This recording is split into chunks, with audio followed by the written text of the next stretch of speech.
Doctor দেখিয়ে চলে এসেছি এমসের ক্যান্টিনে। এমসের মধ্যে অনেকগুলো ক্যান্টিন আছে, এখানে আমরা এই নিয়ে দ্বিতীয়বার এলাম। আর এখানে না অনেক কিছু খাবারের অপশান পাওয়া যায় আর টেস্টও বেশ ভালো থাকে। ওই যে দেখতে পাচ্ছ, দেবাবু এখন গেছে খাবার অর্ডার করেছে সেই খাবারটা নিতে।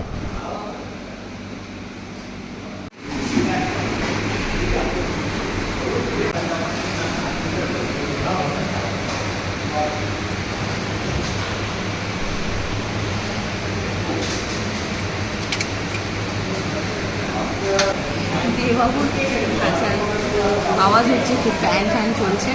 দেবাবুর খুব ইচ্ছে ছিল হচ্ছে চিকেন ভাত খাবে এই অবেলা করে, বুঝলো। এখন বাজে 4:45। তো যাই হোক, এখন চিকেন অ্যাভেলেবেল নেই, শেষ হয়ে গেছে, তাই বলছে ভেজ আছে। তো ভেজ তো উনি খাবেন না, মাংসাশী প্রাণী। তো লাস্টে ভেজেই আসতে হলো, বাট ধোসাটা তার পছন্দের। আর এখানকার মশালা ধোসাটা খুব ভালো করে। তবে আমার ইচ্ছে ছিল আজকে একটু ছোলে বাটুরে খাওয়ার। আমারও ব্যাড লাগ, ছোলে বাটুরে নেই, মশালা ধোসাতে সন্তুষ্ট থাকতে হবে। সাইজটা দেখো।